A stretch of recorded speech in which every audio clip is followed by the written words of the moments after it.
two arguing characters that are faced with the drama, and just the dramas get worse between them. First of all, congratulations to a great movie. I think it's the best summer blockbuster I have ever seen in October. Yeah,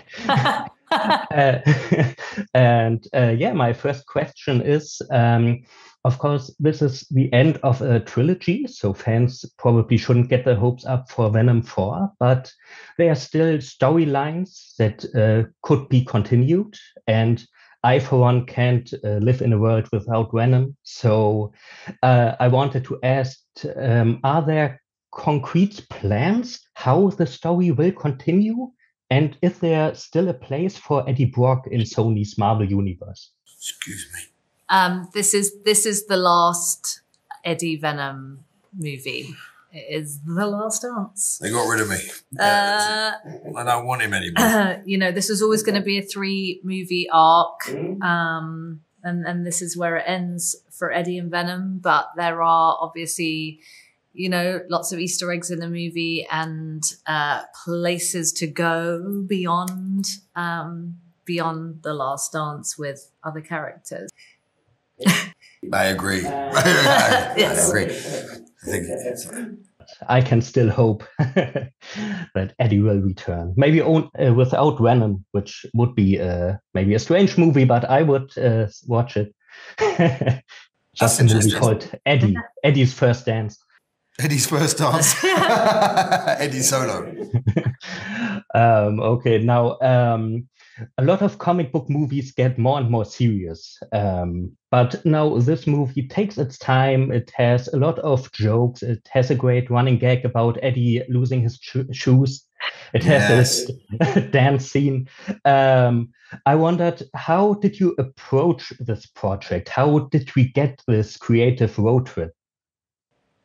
We know Tom and I are both a bit bonkers, really. We have crazy brains, and we knew that this was our final outing. We knew that we were, writing, producing, and directing. So we were just like, what do we want to do? Yeah, we want to paint it everywhere. Yeah, yeah. We wanted to go out with a bang and really enjoy and dial in on that. The humor, element of it is not about the character saying funny things. It's always been about the situations that they find themselves in, which I find deliciously wicked from the point of view of performance level, is having two arguing characters that are faced with the drama, and they've got a bigger drama than the drama that they're facing, and just the dramas get worse between them. So there's a micro and a macro argument and problem, and it's just a complex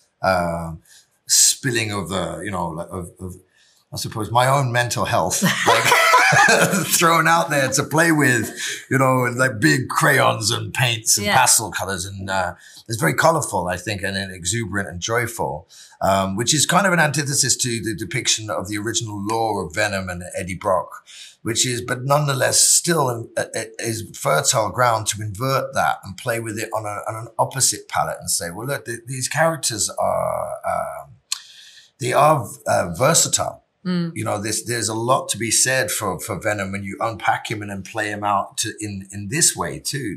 It's an extremely versatile terrain to play with. So taking that, if you're looking at the concept of anti-hero, it's like he's in the comic books, he is dark, brooding, has a hatred for Spider-Man, who's a more lighter character.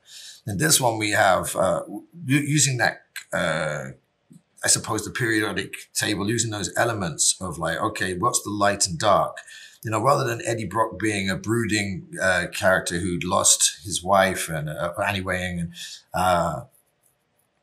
he does lose his girlfriend, but he's quite a self-centered alpha type who's really quite cowardly and not very brave at all. And then when you bring a primal alien from outer space who has absolutely zero interest in social symbolic order or etiquette or morals and just wants to do whatever it wants to do, and you apply that to a human being who thinks that's an absolute disaster and doesn't want anything to do with it, you have this paradox, this hypocrisy, this fear and strength. You have this reluctant hero Like Eddie's a reluctant hero and Venom needs him because he'll die if he doesn't live with him. So he has to make him do things he doesn't want to do. So he's forced to be a hero in the kind of way that, I don't know, there's elements of Harrison Ford characters in Indiana Jones where he shoots the guy with the sword because it's too much. And, you know, these heroic moments that come with elements of comedy